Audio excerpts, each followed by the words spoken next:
Elena found the DNA results in her homeless shelter bed. She wasn't an orphan. She was a stolen billionaire heiress, and her twin brothers had been searching for 13 years. The woman who threw her out yesterday? A kidnapper who'd been lying her entire life. The paper trembled in her hands as the truth rewrote everything she'd ever believed about herself. Margaret Holbrook, the woman who'd spent 18 years reminding Elena that she was lucky anyone tolerated her, had stolen her from a family worth more than entire countries. While Elena had begged for scraps of affection, believing herself inherently flawed, her real brothers had been tearing the world apart searching for their missing sister. 24 hours earlier, Elena's 18 years of trying to be enough had ended with a suitcase hitting concrete and a door slamming shut behind her.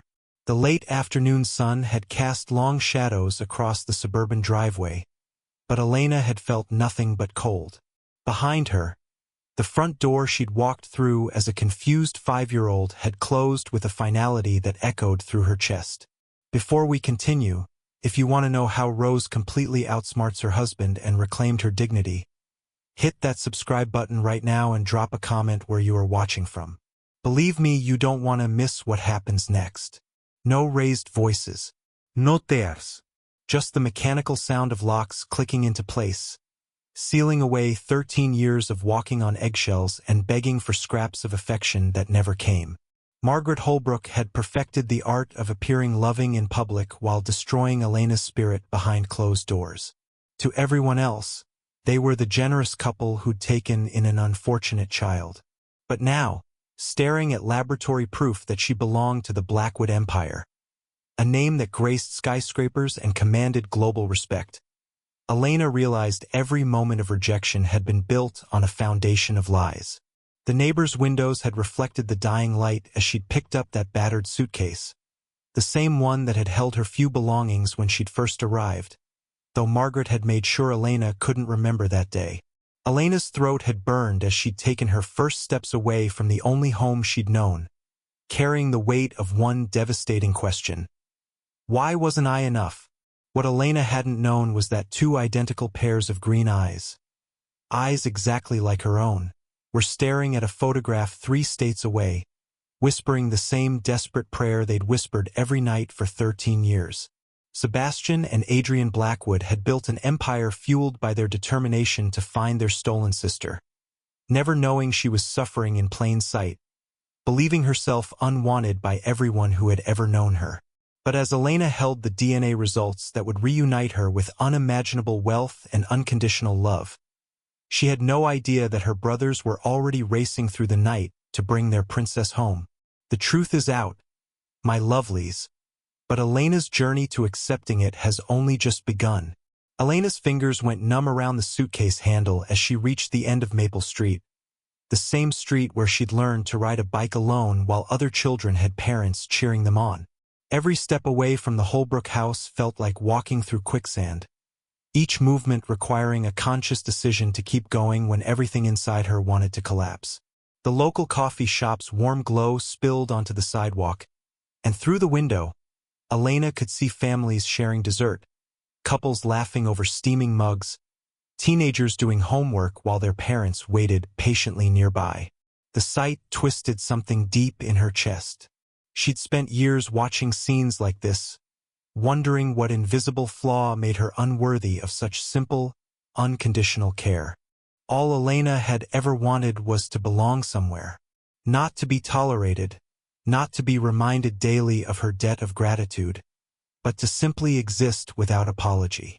She'd practiced being smaller, quieter, more helpful, believing that if she could just perfect herself enough, Margaret might finally look at her with something other than cold disappointment. But perfection had been a moving target, and Elena had exhausted herself chasing it. Her phone buzzed with a text from her only friend, Sophie Ross, who was away at college. "Happy birthday! How was the family dinner?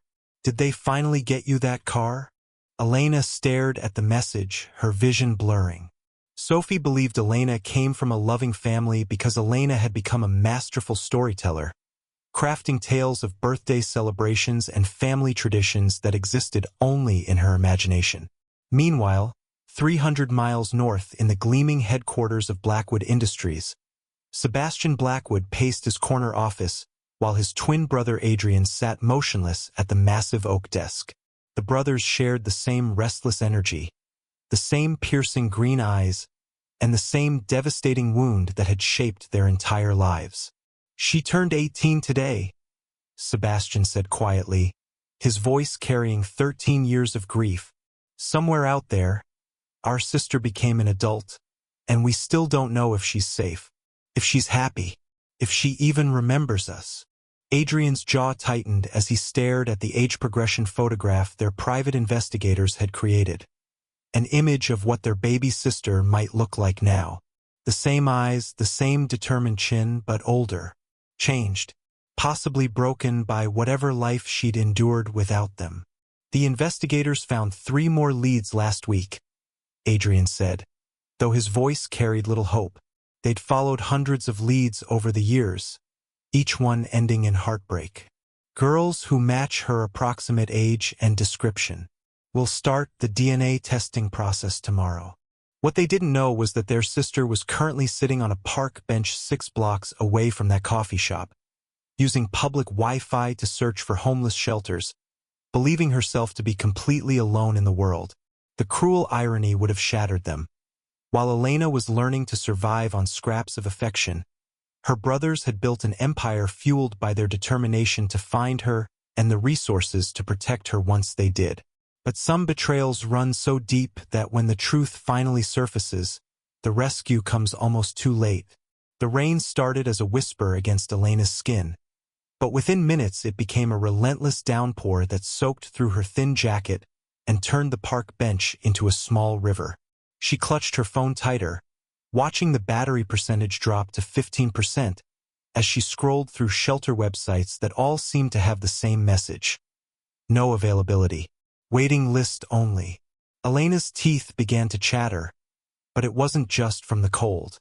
The reality of her situation was settling in like ice in her veins. She had $43 in cash, no credit cards. Margaret had always claimed Elena was too irresponsible for such privileges, and nowhere to sleep tonight. The public library would close in 2 hours, and after that, she'd be truly alone in the dark. "Excuse me, are you all right?" The voice was warm, concerned, and entirely unexpected. Elena looked up to see a man about her age standing under a large black umbrella, his dark hair dampened from the rain. He had kind eyes and an expensive-looking coat, but what caught her attention was the genuine worry on his face, an expression she hadn't seen directed at her in years. "I'm fine," she lied automatically. The response so practiced it came out before she could think, but her voice cracked on the words, betraying 13 years of pretending everything was okay when nothing ever was. The stranger didn't look convinced. "You're soaking wet and you've been sitting here for over an hour. I work across the street." He gestured toward the towering glass building she'd been unconsciously staring at. "And I noticed you from my office window. Are you waiting for someone?" Elena's first instinct was to lie again, to weave another story about having plans and people who cared about her whereabouts. But something about this man's genuine concern, and perhaps the exhaustion of carrying so many secrets, made the truth spill out instead. "I have nowhere to go," she whispered, the admission feeling like a physical wound. "I aged out today, and there's no room at any of the shelters." The man's expression shifted, and Elena saw something she'd never seen before. Someone looking at her with protective anger on her behalf. "Aged out? You mean foster care?" When she nodded, his jaw tightened. "And they just released you? Today? With nowhere to go?" "It's fine," Elena said quickly, not wanting to see that protective look disappear. "I'll figure something out. I always do." But even as she said it, Elena was making a desperate calculation. There was a 24-hour diner 2 miles away where she might be able to nurse a single cup of coffee until morning. After that, she'd have to find a job, any job, and hope someone would hire her without an address or references. "No," the man said firmly, extending his hand. "I'm Jonathan Sterling. I run a nonprofit that helps young people transitioning out of foster care. This is exactly the situation my organization exists to prevent. Elena stared at his outstretched hand, her heart hammering. Everything about him seemed too good to be true. His kindness, his offer of help, the way he looked at her like she mattered. In her experience, when something seemed too good to be true, it usually was. But as thunder rumbled overhead and her phone battery dropped to 8%, Elena realized she was about to face her first real choice as an adult. Trust the stranger who offered hope, or trust the voice in her head that whispered she deserved whatever hardship came her way. What Elena couldn't see was the silver pin on Jonathan's coat lapel. A small, discreet emblem that marked him as senior staff at Blackwood Industries Charitable Foundation. The same foundation that Sebastian and Adrian had created specifically to help lost children, never knowing they were searching for one particular lost child who had always been right under their noses. As Elena reached for Jonathan's hand, she had no idea she was reaching toward the family that had been searching for her all along. Elena's fingers trembled against the porcelain rim of the coffee cup, steam rising like whispered prayers between them. The foundation's emergency shelter felt impossibly warm after hours in the rain, yet she couldn't stop shivering, not from cold, but from the foreign sensation of being treated with genuine concern. Jonathan had wrapped her in a cashmere blanket that smelled of expensive fabric softener and quiet luxury, a stark contrast to the threadbare towels she'd known all her life. "The DNA test is just a precaution," Jonathan explained gently, settling across from her in the tastefully appointed intake room. "We maintain a database for reunification purposes. You'd be surprised how many families are searching for children who aged out of the system." Elena's throat constricted. The idea that someone, somewhere, might be looking for her felt like touching a live wire, equal parts agony and hope. "What if they don't want me anymore?" The question escaped before she could cage it, revealing the raw wound that Margaret Holbrook had carefully nurtured for 13 years. Jonathan's expression shifted, and Elena caught a glimpse of something fierce beneath his professional composure. "Elena," he said, her name carrying weight she'd never heard before. "Any family that has lost you has been incomplete ever since. Trust me on that." Across the city, Sebastian Blackwood stood before a wall of monitors displaying missing children cases, his emerald eyes reflecting the glow of dozens of faces that weren't his sister. The private investigative firm's quarterly report lay scattered across his mahogany desk. 347 leads followed, 43 DNA tests conducted, and still, their aria remained a ghost. "The foundation processed 12 new cases this week," Adrian reported as he entered the office, his identical features etched with the same exhaustion that had haunted them both for years. "All girls, all the right age range." Sebastian's fingers clenched around the crystal tumbler in his hand. "And Jonathan's handling the intake personally. One of them." Adrian paused, studying a file with unusual intensity. "One of them has our eyes, Sebastian. Green as emeralds, just like the age progression suggested." The tumbler nearly slipped from Sebastian's grip. They'd been disappointed so many times before, had allowed hope to flourish only to watch it wither when DNA results proved negative. But something in Adrian's voice carried a different quality this time. Not just hope, but recognition. Meanwhile, Elena found herself drowning in kindness she didn't know how to accept. Jonathan had arranged for a private room, clothes that fit properly, and meals that weren't rationed based on her behavior. The foundation's night counselor, Dr. Christiana Sinclair, spoke to her with the same respect she'd reserved for royalty, asking about Elena's dreams rather than cataloging her deficiencies. "You're allowed to take up space here," Dr. Sinclair said during their evening session, her voice carrying the authority of someone who'd witnessed countless broken souls learning to heal. "You're allowed to have needs, opinions, preferences. You don't have to earn the right to exist, Elena." The words hit like physical blows. Elena had spent so many years compressing herself, becoming smaller and quieter and less troublesome, that the invitation to expand felt terrifying. What if I disappoint you? What if I'm not worth all this effort? Dr. Sinclair's smile held depths Elena couldn't fathom. Darling, you're not a project to succeed or fail at. You're a person who deserves love simply because you exist. That's not conditional. That's not something you can lose. But even as warmth began to thaw the frozen places in Elena's heart, she couldn't shake the feeling that this kindness was temporary.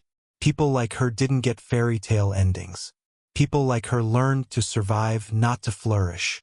What Elena didn't know was that her phone, charging on the nightstand beside her, contained traces of digital breadcrumbs that the Blackwood family's cyber investigation team was already analyzing. Her social media posts, her library card usage, her school records, all pointing to a girl who'd been hiding in plain sight, surviving on scraps while her brothers built empires hoping to find her. The truth was so close she could taste it in the expensive coffee Jonathan brought her each morning.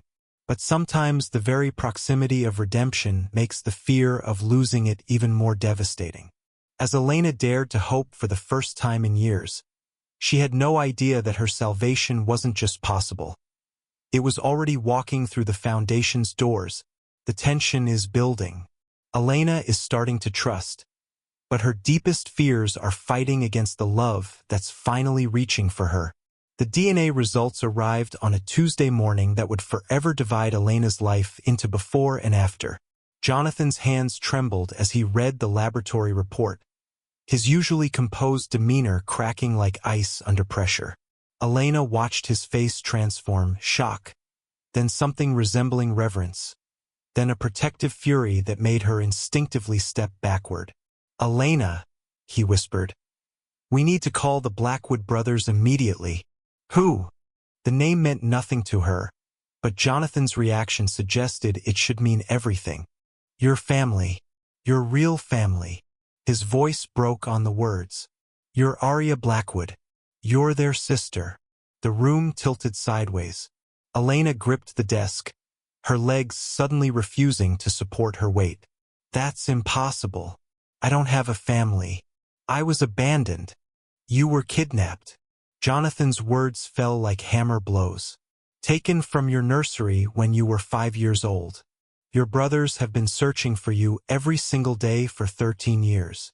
Elena's chest constricted, each breath becoming a deliberate act. The Holbrooks had told her she was unwanted, discarded, lucky to be taken in. But if Jonathan was right, if this was real, then everything she'd believed about herself was a lie built on the foundation of her stolen identity. "They're coming," Jonathan said, already dialing. "Sebastian and Adrian are 20 minutes away. Elena, Arya, they never stopped believing you were alive." Through the Foundation's glass doors, Elena could see a black car pulling up to the curb. 2 men stepped out, tall, elegant, moving with the same unconscious grace that Elena had always felt self-conscious about. As they walked closer, she could see their faces clearly for the first time. They had her eyes, her chin, her hands. And when Sebastian Blackwood looked through that window and saw his sister alive, breathing, real after 13 years of nightmares, he fell to his knees right there on the sidewalk. "My darling Ducal Tales family, I know you're as breathless as I am right now." This moment, when Elena realizes she was never unwanted, never disposable. This is why we tell these stories. If this is touching your heart the way it's touching mine, please hit that subscribe button and join our beautiful community. We share these journeys of love finding its way home, and I need you with me for every emotional moment. Don't click away yet. Elena's brothers are about to see their sister for the first time, and what happens next will change everything. But will Elena be able to accept the love she's always deserved? Or will 13 years of emotional wounds make her run from the very salvation she's always craved? Elena bolted. The moment Sebastian and Adrian stepped through those doors, her brothers, her blood, her impossible salvation, every defense mechanism she'd built over 13 years of rejection exploded into pure terror. Their faces held such desperate love, such relief, that it felt like staring directly into the sun. "Arya," Sebastian breathed, reaching toward her with trembling hands. "My God, we found you. We finally found you." But Elena couldn't breathe. The walls were closing in, the room spinning, and all she could hear was Margaret Holbrook's voice echoing through her skull. "You're damaged goods. No one could ever really want you. You're poison that ruins everything you touch." "Don't," Elena gasped, backing toward the window. "Don't call me that name. I'm not her. I can't be her." Adrian's face crumpled. "Sweetheart, you are. The DNA proves. The DNA is wrong." Elena's voice shattered like glass. "Look at me. Really look at me. I'm broken. I'm nothing. I'm—" Her words dissolved into ragged sobs that felt like they were tearing her apart from the inside. 13 years of believing she was inherently unlovable couldn't be erased by a laboratory report.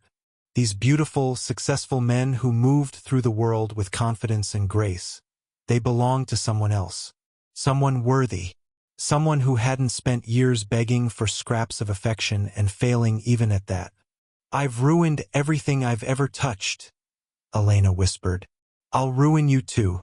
I always do." And before anyone could stop her, she was running. Through the foundation's doors, past the expensive car, into the maze of city streets where a girl like her belonged. Behind her, she heard Sebastian calling her name. Both names, but she didn't stop.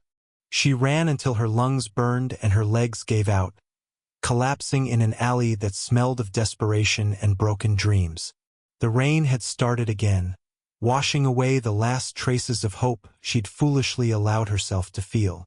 Elena pulled out her phone with shaking hands and typed the only truth she knew. "Sophie, I found out who I really am, and it's worse than I thought. I don't belong anywhere. I never did." 3 blocks away, Sebastian and Adrian stood frozen in the foundation's lobby, their hearts breaking all over again.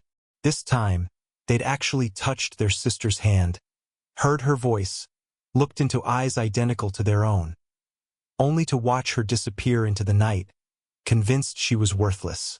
"She thinks she's protecting us," Adrian whispered, understanding flooding his features. "She thinks she's not good enough." Sebastian's jaw tightened with lethal determination. "Then we show her she's wrong. We show her she's worth everything." But as Elena huddled in that alley, believing she'd saved her brothers from the burden of loving someone as damaged as herself, she had no idea that her family was about to prove love doesn't care about worthiness. It cares about coming home. Elena's phone buzzed at 3 a.m. with a message that would change everything. "Elena, this is Adrian Blackwood. Please don't delete this. We're not going anywhere. We've been looking for you for 13 years, and we're not stopping now. Check your email, there's something you need to see. You are loved. You have always been loved." Her hands trembled as she opened her email in that cold alley, using the last of her phone's battery. The subject line read, "For Arya, from the brothers who never forgot." What she found wasn't just an email, it was 13 years of love letters. Birthday messages written every year on September 15th. Christmas wishes. Updates about their lives, their businesses, their endless search. Photos of the bedroom they'd kept exactly as it was, waiting for her return. Screenshots of missing person campaigns. Copies of the astronomical rewards they'd offered for any information leading to her safe return. "Arya, you're 6 today. Sebastian got you a princess dress, even though you're not here to wear it. We hung it in your closet. We're going to find you. Adrian, age 9. Happy 10th birthday, baby sister. We started a foundation today to help other missing children. Every child we help brings us closer to bringing you home. Sebastian, age 13. Arya, I graduated high school today. You should have been there cheering with Mom and Dad. I saved you a cap and gown. We never stopped believing. Adrian, age 18. Elena's sobs turned to something else, something that felt like awakening. These weren't the words of people who would abandon her. These were love letters from brothers who had built their entire lives around the hope of finding her. At the bottom of the email was a video message. Despite her better judgment, Elena pressed play. Sebastian and Adrian sat in what looked like a library, both of them older now but with the same desperate love in their eyes she'd seen at the foundation. "Aria," Sebastian began, "if you're watching this, it means you've finally come home to us. We know you're scared. We know the people who took you told you terrible lies about your worth. But we need you to understand something. You were our light," Adrian continued. "When Mom and Dad died in the accident, you were the reason we kept going. Finding you became our purpose. Everything we've built, every success we've achieved, was all leading to this moment." Sebastian leaned forward, his voice breaking. "You think you're broken? Sweetheart, we've been broken every single day without you. You think you're not good enough? You're the missing piece of our souls. The people who took you, who hurt you, they don't define your worth," Adrian added. "They stole 13 years of our lives together, but they couldn't steal our love for you. Nothing could." As the video ended, Elena felt something shift inside her chest. A crack in the wall she'd built around her heart. For the first time in her life, she wasn't being asked to earn love or prove she deserved it. She was simply being loved, completely and unconditionally. Jonathan appeared at the mouth of the alley, no longer the composed professional, but a man who'd been searching the streets for hours. "Elena," he said gently, "your brothers are waiting at the foundation. They brought photo albums, baby pictures. They want to tell you stories about the little girl you were before I was stolen," Elena whispered, the word feeling foreign but somehow right. "Not abandoned, not unwanted, stolen." "Before you were stolen," Jonathan confirmed. "They want to show you who you've always been to them, not who you think you have to become." Elena looked at the email again, at 13 years of unwavering love, and realized she had a choice. She could keep running, keep believing the lies Margaret Holbrook had poisoned her with, or she could walk back into that foundation and let herself be found. For the first time in her life, Elena chose love. As she stood up from that alley, Elena felt something she'd never experienced before. The absolute certainty that she was wanted, that she belonged, that coming home wouldn't be a burden but a blessing. Elena walked back into the foundation at dawn, her steps uncertain but resolute. Through the glass doors, she could see Sebastian and Adrian exactly where Jonathan had promised. Surrounded by photo albums, baby clothes, and 13 years of preserved memories. When they saw her, both brothers stood slowly, as if sudden movements might make her disappear again. The morning light streaming through the windows caught the tears on their faces, and Elena realized that powerful men, billionaire titans who commanded boardrooms and built empires, could be just as broken by love as she was. "I don't know how to be a sister," Elena whispered, the words barely audible. "I don't know how to be anyone other than what they made me." Sebastian's voice was raw with emotion. "Then let us teach you. Let us show you who you've always been." Adrian opened the first album, and Elena's breath caught. There she was, a tiny girl with wild curls and bright green eyes, sandwiched between two protective brothers in every single photograph. Birthday parties where she was clearly the center of attention. Christmas mornings where her gifts outnumbered everyone else's combined. Candid moments of laughter, of pure, uncomplicated joy. "This is you," Adrian said gently, pointing to a picture of Elena at age 4. Cake frosting covering her face while her brothers looked on adoringly. "This is who you were before they stole you. Beloved, cherished, the princess of our family." "But how?" Elena's voice broke. "How did they take me?" Sebastian's expression darkened. "Margaret Holbrook worked for our family's estate attorneys. She had access to our home, our routines. When our parents died and you were staying with our aunt temporarily, she convinced the temporary guardian that she was an approved family friend, that she was taking you to see us." The truth hit Elena like ice water. She planned it. She planned to steal me. The authorities found evidence in her house yesterday, Adrian confirmed, his voice deadly quiet. Letters to her sister, bragging about how she'd secured a daughter and how much money she'd save on adoption fees. Documents showing she'd researched our family's wealth. Planned to ask for ransom but changed her mind when she realized having you was more valuable than selling you back. Elena's legs gave out, but Sebastian caught her before she could fall. For the first time in 13 years, she let someone else hold her weight, literally and figuratively. She told me I was lucky, Elena gasped against Sebastian's shoulder. She said I should be grateful anyone wanted me. She was the lucky one, Adrian said fiercely, kneeling beside them. She got to raise our sister, even if she was too cruel and stupid to realize what a gift that was. In that moment, surrounded by photographs of unconditional love and the fierce protectiveness of brothers who had never stopped searching, Elena felt something inside her chest crack open, not break, heal. For the first time in her life, she wasn't measuring herself against impossible standards or trying to earn affection through perfection. She was simply loved, completely, unconditionally, the way she'd always been loved, even when she couldn't feel it. I want to come home, Elena whispered, the words feeling like a prayer answered. I want to learn how to be your sister. Sebastian's arms tightened around her. You never stopped being our sister. You just need to remember how to let yourself be loved.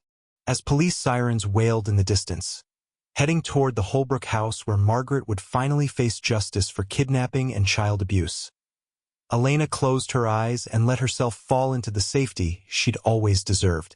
The broken little girl who'd walked out of that house with a suitcase was gone. In her place stood Arya Blackwood, beloved daughter and treasured sister, finally home where she belonged. After 13 years of searching, love had finally won. 6 months later, Elena, now fully embracing the name Arya Blackwood, stood before the mirror in her childhood bedroom, a room that had waited 13 years for her return. The princess dresses still hung in the closet, now vintage treasures that made her smile rather than symbols of a life stolen from her. Sebastian and Adrian had offered to redecorate, but Arya had chosen to keep it exactly as it was, a reminder that she had always been loved, even when she couldn't feel it. The Blackwood estate felt like a dream made real. Morning coffee with her brothers on the terrace overlooking gardens that bloomed with flowers planted in her honor. Family dinners where laughter replaced the suffocating silence she'd known at the Holbrook house. Bedtime conversations where Sebastian and Adrian shared 13 years of stories, slowly weaving her back into the tapestry of their lives. But the most profound healing came from giving back. Arya had insisted on working closely with the foundation, using her experience to help other aged-out foster children navigate the transition to independence. She'd become their advocate, their voice, their proof that survival was just the beginning, that thriving was possible. There's someone I want you to meet, Arya told a frightened 18-year-old girl who'd arrived that morning, clutching a suitcase remarkably similar to the one Arya had carried 6 months ago.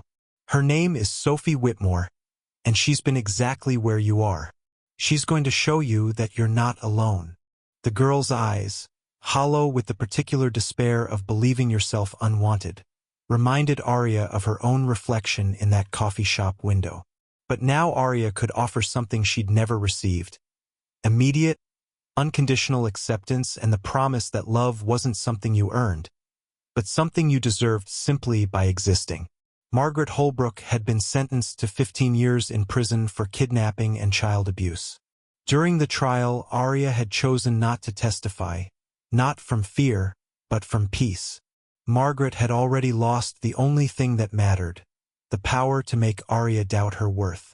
Every evening, when Arya walked through the Foundation's halls and saw young people learning to hope again, she felt her purpose crystallizing. She'd been stolen, broken, and rebuilt, but she'd also been found, loved, and restored. The girl who'd once believed herself disposable had become the woman who showed others they were precious. As she tucked the newest arrival into bed with the same gentle care Dr. Sinclair had shown her, Arya whispered the words she wished someone had said to her 13 years ago. "You're safe now. You're wanted. You're home." Outside the window, Sebastian and Adrian watched their sister bloom into the woman she was always meant to be. Not despite her suffering, but transformed by her choice to turn pain into purpose. The Blackwood family was finally complete, not because they'd found their missing piece, but because love had taught them all how to be whole. Thank you for taking this incredible journey with Arya and her brothers. Stories like these remind us that love always finds a way home, that our worth isn't determined by how others treat us, but by the truth of who we are. Tell me in the comments how this touched your heart. Did Arya's transformation inspire you? Have you ever felt like you didn't belong, only to discover you were exactly where you were meant to be? And if you haven't already joined our beautiful ducal family by subscribing, please do, because there are so many more stories of love conquering all waiting for us to discover together.